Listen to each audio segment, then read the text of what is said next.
Supreme court ने article 63A से मुतालिक फैसला कलअदम करार दे दिया। नज़रसानी अपीलें मुत्तफिका तौर पर मंजूर। चीफ जस्टिस काजी फैज ईसा की सरबराही में 5 रुकनी बेंच ने आर्टिकल 63A की तशरीह के फैसले के खिलाफ नज़रसानी अपीलों की समाअत की। Justice Aminuddin, justice Jamal Khan Mandokhel, justice Naeem Akhtar Afghan और जस्टिस मजहर आलम बेंच में शामिल। चीफ जस्टिस ने कहा कि 63A के फैसले के खिलाफ नज़रसानी अपीलें मुत्तफिका तौर पर मंजूर की जाती हैं। तफसीली फैसला बाद में सुनाया जाएगा। बानी पीटीआई के वकील अली जफर ने समाअत का बाइकॉट किया। सुप्रीम कोर्ट से दरखास्त वापस ले ली। कहा, जो बात मैं करना चाह रहा हूं वो आप करने नहीं दे रहे। चीफ जस्टिस ने रिमार्क्स दिए, आप सियासी गुफ्तगू कर रहे हैं ताकि कल सुर्खी लगे। अली जफर बोले, आज भी अखबार की एक सुर्खी है कि आईनी तरमीम 25 अक्टूबर से काबिल लाजमी है। चीफ जस्टिस ने कहा, हमें इसका इल्म नहीं।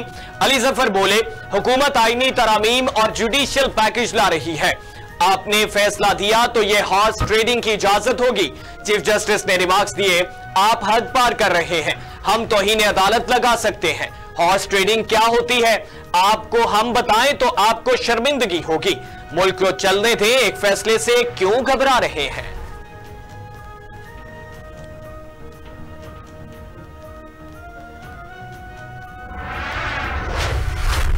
आर्टिकल 63A से मुतालिक सदर ने एक राय मांगी थी। इस राय के खिलाफ नज़रसानी दायर नहीं हो सकती। बैरिस्टर अली जफर के बतौर अदालती मुआवन दलाइल। कहा, मजीद वजाहत दरकार होती तो सदर ही रुजू कर सकते थे। चीफ जस्टिस ने इस्तिफसार किया। फैसला देने वाला अक्सरियती जजेस ने राय का लफ्ज लिखा या फैसले का लफ्ज इस्तेमाल किया। बैरिस्टर अली जफर ने कहा, यह तो इस अदालत ने तय करना है कि वो राय थी या फैसला। चीफ जस्टिस बोले, मतलब आप इस हद तक नज़रसानी की हिमायत करते हैं कि लफ्ज फैसले की जगह राय लिखा जाए। क्योंकि अब हम इससे ज्यादा पार्टिसिपेट नहीं कर सकते इस प्रोसीडिंग्स में, हम इसे विड्रॉ कर रहे हैं, इसलिए मैं भी अब इसमें पार्टिसिपेट नहीं कर सकता। जो सवालात एक्स्ट्रा सवालात थे कोर्ट के, वो उनका मैंने जवाब दे दिया है। बानी पीटीआई की हिदायत पर अदालती कार्रवाई का बाइकॉट किया। हमारी नजर में एक केस का फैसला वो बेंच नहीं कर सकता जो कानून के मुताबिक तश्कील नहीं दिया गया। बैरिस्टर अली जफर की सुप्रीम कोर्ट के बाहर मीडिया से गुफ्तगू। कहा, अदालत ने बतौर मुआवन मुझसे कुछ सवालात पूछे जिनके जवाबात दिए। बाइकॉट की वजह यह है कि इस बेंच को समाअत का हकदार नहीं समझता। कानून के मुताबिक बेंच बनाए, हम पेश होंगे। आईनी तरामीम के खिलाफ भरपूर मज़ाहमत करेंगे। इस्लामाबाद की वकला तंजीमों का ऐलान। इस्लामाबाद बार काउंसिल ने हुकूमत के मुजव्वज़ा आईनी पैकेज को मुस्तरद कर दिया। मखसूस शख्सियात के लिए मखसूस सियासी जमातें बदनीयती पर मबनी तरामीम कर रही हैं। हुकूमत को 6 जजेस का खत पसंद नहीं आया तो इनको ठिकाने लगाने के लिए तरामीम की जा रही है। इस्लामाबाद बार काउंसिल के सदर अलीम अब्बासी का प्रेस कॉन्फ्रेंस से खिताब। वकला का सुप्रीम कोर्ट बार एसोसिएशन से आर्टिकल 63A पर नज़रसानी दरख्वास्त वापस लेने का मुतालबा।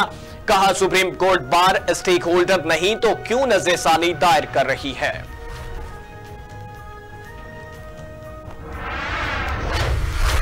उन्नीस 1973 के मुत्तफिक आइन को आग न लग जाए भुट्टो के चिराग से। शाह महमूद कुरैशी ने बिलावल भुट्टो के नाम मुकालमा जारी कर दिया। कहा, बिलावल भुट्टो पार्लियामेंट की मंशा के बगैर 26वीं आईनी तरमीम मुसल्लत न करें। कौम इस आईनी तरमीम की टाइमिंग को शक की निगाह से देख रही है। हम आजाद अदलिया के हवाले से संजीदगी से तशवीश में मुब्तला है। पार्लियामेंट और तमाम स्टेक होल्डर्स की मुशावरत के बगैर आईनी अदालत का कयाम पीसीओ कोर्ट के मुतरादिफ होगा। आईनी अदालत के तहत हल्फ लेने वाले जजेस पीसीओ जजेस कहलाएंगे। आ रही है, एक्सपोर्ट बढ़ रही है, इन्वेस्टमेंट्स आ रही हैं, लेकिन अब ये नाअहली तो गवर्नमेंट की है कि वो मार्केट भी इसको नहीं कर सकती। लेकिन खान साहब को ये बात पता है कि क्योंकि मुल्क पटरी पे चढ़ रहा है, डायरेक्शन सीधी हो गई है, तो उनको ये परेशानी है कि भैया ये तो खत्म हो जाएगा। इक्तदार के लिए एक जमात घिनौना खेल खेल रही है। सेनेटर फैसल वावडा की पीटीआई पर तनकीद। मीडिया से गुफ्तगू में बोले, बानी पीटीआई को फिक्र है मईशत की कमर सीधी हो गई। वो आजादी और गुलामी से निजात की बातें कर रहे हैं। पहले अपने आप को जहनी गुलामी से निजात दिलाएं। तहरीक इंसाफ को अब लाशें चाहिए, इसी की मंसूबाबंदी जारी है। लोगों को मरवाने के लिए एहतजाज की कॉल दी। बानी पीटीआई सबसे पहले अपने बेटों को पाकिस्तान लाए। हुकूमत की नालायकी कि वो पीटीआई की चीजों को हाईलाइट नहीं कर रही। Practice and procedure ordinance 2024 Peshawar high court में challenge. Peshawar district bar association की जानिब से चौधरी इश्तियाक अहमद खान एडवोकेट ने हाई कोर्ट में दरखास्त दायर की। वफाकी हुकूमत, महकमा कानून, सदर पाकिस्तान, वजीर आजम और इलेक्शन कमीशन समेत दीगर को फरीक बनाया गया। दरख्वास्त में इस्तदा की गई कि प्रैक्टिस एंड प्रोसीजर ऑर्डिनेंस 2024 गैर कानूनी है, इसे कलअदम करार दिया जाए। मखसूस नशिस्तें खाली होने के बायस ऐवान मुकम्मल नहीं, इसलिए वफाकी हुकूमत को आईनी मुसव्वदा पेश करने से रोका जाए। सतह का जुर्म जो कर रहे हैं, इंसानी जुर्म का इर्तिकाब कर रहे हैं, किस बुनियाद पर आज के बाद अमेरिका को या मगरबी दुनिया को इंसानी हुकूक की बात करने का हक हासिल होगा, क्योंकि इंसानों का खून उनके हाथों से टपक रहा है और वो आलमी दुनिया की क़ियादत की बात करते हैं। अमेरिका और मगरबी दुनिया को आलमी दुनिया की क़ियादत का अब कोई हक हासिल नहीं है। SCO के मौका पर सियासी तनाज़ात से बालातर होकर सोचना होगा। मौलाना फजलुर रहमान की मीडिया से गुफ्तगू, कहा हुकूमत से अपील है SCO कॉन्फ्रेंस तक आईनी तरामीम मुअख्खर की जाए। अपोजिशन से कहता हूं कि वो भी एहतजाज ना करे। आईनी तरामीम के लिए पहले कहा गया कि इतवार को ही करना है, वरना पीर को आसमान गिर जाएगा। हम हुकूमत के साथ आईनी तरामीम पर आमादा नहीं। आईनी तरामीम के मामले पर कोई जल्दबाजी कबूल नहीं। मौजूदा हुकूमत अवाम के हकीकी नुमाइंदे नहीं है। हुकूमत लंदन प्लान के तहत चल रही है। अपनी करप्शन छुपाने के लिए आइन में तरमीम चाहते हैं, हम ऐसा नहीं होने देंगे। अपोजिशन लीडर कौमी असम्बली उमर अयूब की मीडिया से गुफ्तगू, कहा नवाज शरीफ के प्लेटलेट्स तेजी से गिर रहे हैं, वो जल्द लंदन भाग जाएंगे। हम पर बनाए गए तमाम केसेस बोगस हैं। हमारे लोगों को गैर कानूनी हिरासत में लिया गया। कल के एहतजाज में हमारे लोगों पर तशद्दुद और फायरिंग की गई। बानी पीटीआई के हुक्म पर इस्लामाबाद में 4 अक्टूबर को हर हाल में एहतजाज होगा, ये हमारा आईनी हक है। जलाओ घिराव केस, लाहौर हाई कोर्ट ने पीटीआई रहनुमा सेनेटर एजाज चौधरी समेत दीगर की दरखास्त जमानत खारिज कर दी। जस्टिस शहबाज रिजवी की सरबराही में 2 रुकनी बेंच ने दरखास्तों पर फैसला सुनाया। हाफिज फरहत अब्बास और शेख इम्तियाज की बुरी जमानतें भी खारिज, दोनों अदालत से फरार हो गए। इज़ाद दहशतगर्दी अदालत से जमानत खारिज होने पर एजाज चौधरी ने लाहौर हाई कोर्ट से रुजू किया था।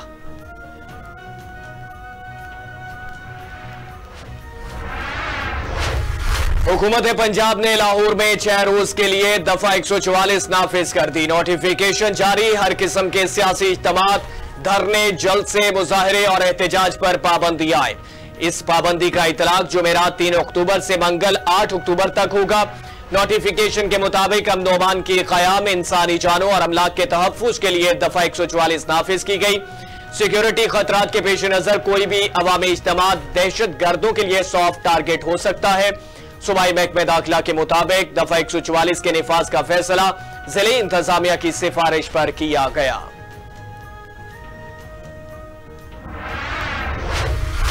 बानी पीटीआई की अहलिया बुशा बीबी ने तोशाखाना 2 केस में जमानत के लिए इस्लामाबाद हाई कोर्ट से रुजू कर लिया। दरख्वास्त में इस्तदा की गई गिरफ्तारी गैर मुनसिफाना है। साहिल घरेलू और पर्दा नशीन खातून है। इल्जामात झूठे और गवाहान को ब्लैकमेल करके लगवाए गए। मुकदमा और तफ्तीश बदनीयती और बददियानती पर मबनी है। FIA ने कानून की खिलाफ वर्जी की, अदालत जमानत मंजूर करे। दरख्वास्त में इस्तदा।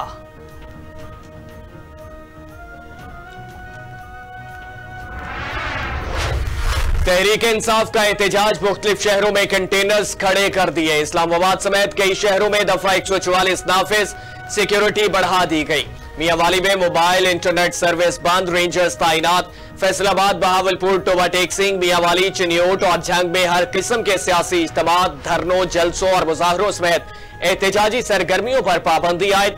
बहावलपुर में दफा 144 की खिलाफ वर्जी पर पीटीआई के 100 से जायद कारकुनों पर मुकदमा दर्ज, 5 कारकुन गिरफ्तार।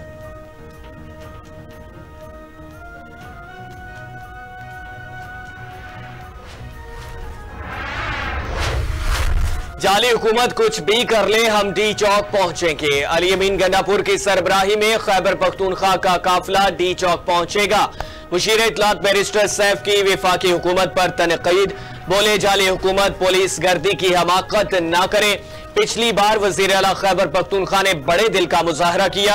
अली बिन गंडापुर ने कारकुनों के हाथों यरगमाल पंजाब पुलिस को छुड़वाया। इस बार पुलिस गर्दी की गलती की तो जिम्मेदार खुद होंगे। रुकावटों पर पुरजोश नौजवानों के जज्बे के आगे रेत की दीवार साबित होंगी। मैंडेट चोर हुकूमत को जमीन बोझ करने का फैसला किन राउंड शुरू हो जाएगा।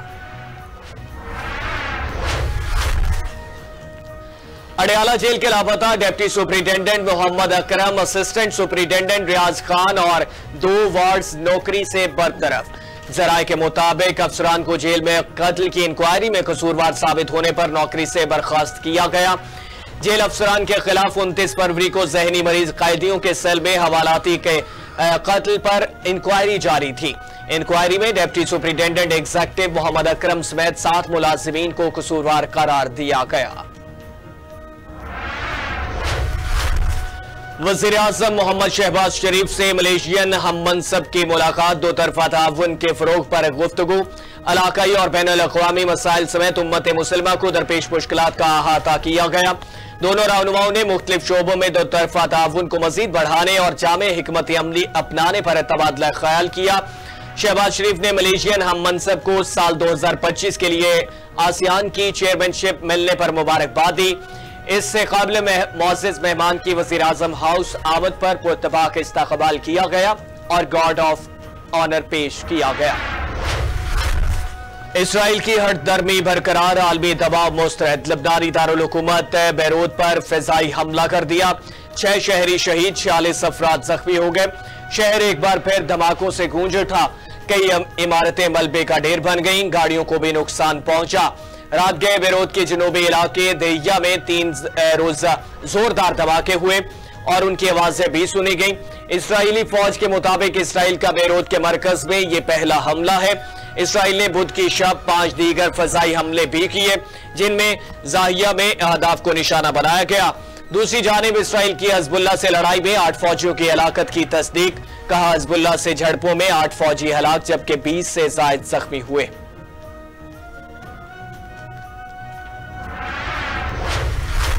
इसराइली दारुल हुकूमत तल अबीब में ड्रोन हमलों से भगदड़ मच गई, मुतादिद इसराइली जख्मी हो गए। तल अबीब में 4 जोरदार धमाके सुने गए। इसराइल का एक ड्रोन गिराने का दावा। दूसरी जानिब गाजा पर भी इसराइली बर्बरियत जारी। गाजा के पनाहगज़ीन स्कूलों पर इसराइली बमबारी के नतीजे में 70 से ज्यादा फलस्तीनी शहीद हो गए। दमिश्क में इसराइली फौज के फजाई हमले में 3 शामी शहरी जा बहक और 3 जख्मी हो गए। ईरानी एटमी तंसीबात पर हमले का हामी नहीं है। ईरान पर मजीद पाबंदियां आयद की जाएंगी। अमेरिकी सदर जो बाइडेन की मीडिया से गुफ्तगू, कहा वो जल्द ही इसराइली वजीर आजम नेतन्याहू से बात करेंगे। दूसरी जानिब इसराइल ने ईरान को फैसला कुन और दर्दनाक जवाब की धमकी दे दी, कहा तेहरान अपने इक़दाम पर पछताएगा। ईरानी सदर मसूद पेज़ेश्कियान ने कहा कि इसराइल ने एक और गलती की तो इनके मुल्क का रद्द-ए-अमल दुगना तबाहकुन होगा। इसराइल की तरफ से किसी भी इक़दाम को सख्त रद्द-ए-अमल का सामना करना पड़ेगा। ईरानी वज़ीर ख़ारिजा अब्बास इराक़ची का ऐलान। अमेरिका ने ईरान पर पाबंदियां लगाने का इंदिया दे दिया। अमेरिकी सदर जो बाइडेन ने कहा कि ईरान को मजीद पाबंदियों का सामना करना पड़ सकता है। G7 रहनुमाओं का इजलास भी तलब कर लिया। अहम मामलात पर बातचीत मुतवक्के। G7 इजलास में मशरिक़ वस्ता की सूरत हाल का जायजा लिया जाएगा। दूसरी जानिब अमरीकी महकमा खारिजा की अमरीकी शहरियों को फौरी तौर पर लबनान छोड़ने की हिदायत। शहरियों की बैरूत से वापसी के लिए खुसूसी तैयारी का इंतजाम किया गया। चंद रोज में अमरीकी शहरियों को बैरूत से लाने के लिए मजीद परवाजों का इंतजाम किया जाएगा।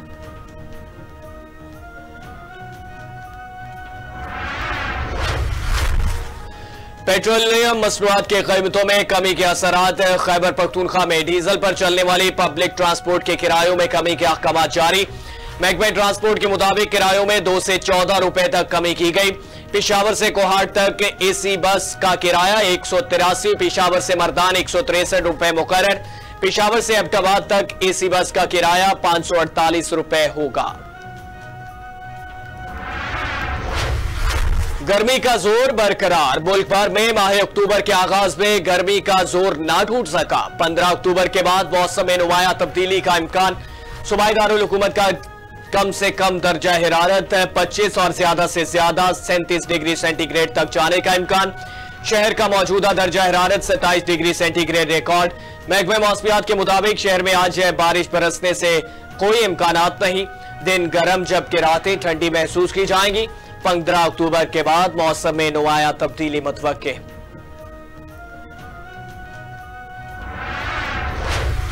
और पाकिस्तान और इंग्लैंड के दरमियान टेस्ट सीरीज के लिए मैच ऑफिशियल्स का ऐलान। वेस्ट इंडीज के सर रिचर्ड विल्सन सीरीज में आईसीसी मैच रेफरी होंगे और पहले टेस्ट मैच में श्रीलंका के कुमार दिरिम्समानिया और बांग्लादेश के शरफुल वलाला सकेत इनफील्ड अंपायर होंगे। पाकिस्तान और इंग्लैंड के दरमियान पहला टेस्ट मैच 7 अक्टूबर को मुल्तान में खेला जाएगा।